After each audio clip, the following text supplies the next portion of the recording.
सालों का इंतजार अगर सरकार खत्म कर दे रातों रात तो आपको कैसा लगेगा? अगर आपको शराब पीना पसंद हो और सुबह उठते ही मालूम चले कि शराबबंदी खत्म हो गई है तो आप क्या करेंगे? जी हाँ, अगर किसी इलाके में सालों से चला आ रहा एक बड़ा नियम अचानक बदल दिया जाए तो उसके पीछे आखिर वजह क्या होगी, आप क्या सोच सकते हैं? आज हम बात करेंगे कि ऐसे फैसले की जिसने पूरे देश में नई बहस छेड़ दी है। एक ऐसा फैसला जिसने करीबन सालों पुराना कानून खत्म करवा दिया। आखिर ऐसा क्यों हुआ और इसके पीछे सरकार की क्या सोच है, इस खबर में सब कुछ हम बात करेंगे। अब नमस्कार, स्टार टीवी बिहार देख रहे हैं आप और मैं आपके साथ वंदना। भारत सरकार ने हाल ही में एक बड़ा फैसला लिया। केंद्र शासित प्रदेश लक्षद्वीप में लागू 47 साल पुराने शराबबंदी कानून को खत्म कर दिया गया। अब वहां नया कानून लागू किया गया है जिसका नाम है लक्षद्वीप आबकारी विनियमन 2026। इसके बाद अब लक्षद्वीप में तय नियमों के तहत शराब की खरीद और बिक्री दोनों होगी। अब सवाल ये है कि आखिर ऐसा क्या बदल गया कि इतना पुराना लागू कानून को सरकार को हटाना पड़ गया? तो देखिए, साल 1969 में लक्षद्वीप मद्य निषेध अधिनियम लागू किया गया था। उस समय यह फैसला इसलिए लिया गया क्योंकि लक्षद्वीप में लगभग 97% आबादी मुस्लिम है। इस्लाम धर्म में शराब पीना सही बिल्कुल नहीं माना जाता, पाप होता है। इसीलिए वहां की सामाजिक और धार्मिक भावनाओं का सम्मान करते हुए शराब की बिक्री पर लगभग पूरी तरह रोक लगा दी गई, यानी कि शराब बंदी हो गई। हालांकि इस नियम में एक छोटी सी छूट भी थी। राजधानी कवरत्ती के सरकारी बार और बंगाराम द्वीप के कुछ पर्यटन रिजॉर्ट्स में सीमित रूप से शराब उपलब्ध कराई जाती थी, लेकिन आम लोगों के लिए शराब की बिक्री पर बैन था, यानी कि आम लोग शराब नहीं पी सकते, ना बेच सकते। कई दशकों तक अलग अलग प्रशासन आए और गए, लेकिन इस कानून में कोई बदलाव नहीं कर सका। स्थानीय राजनीतिक दलों और असामाजिक संगठनों का भी मानना था कि शराबबंदी वहां की संस्कृति और समाज के अनुरूप है, इसलिए इस व्यवस्था को जारी रखना जरूरी है। लेकिन अब तस्वीर बदल चुकी है। सरकार का मानना है कि लक्षद्वीप में पर्यटन की काफी संभावनाएं हैं। वहां की साफ समुद्र, खूबसूरत बीच और प्राकृतिक सुंदरता दुनिया भर के पर्यटकों को अट्रैक्ट करती है।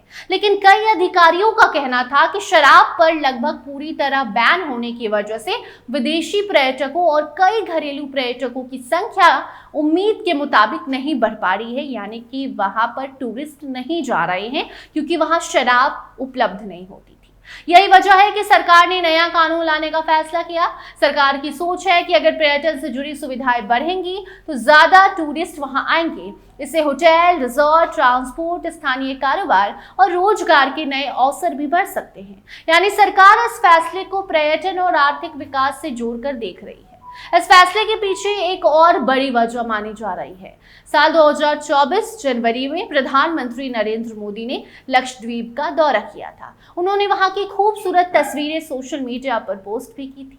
समुद्र किनारे घूमते हुए, स्थानीय लोगों से मिलते हुए और स्नॉर्कलिंग करते हुए उनकी बहुत अच्छी फोटो सामने आई थी। स्क्रीन पर अभी आप वो देख भी सकते हैं।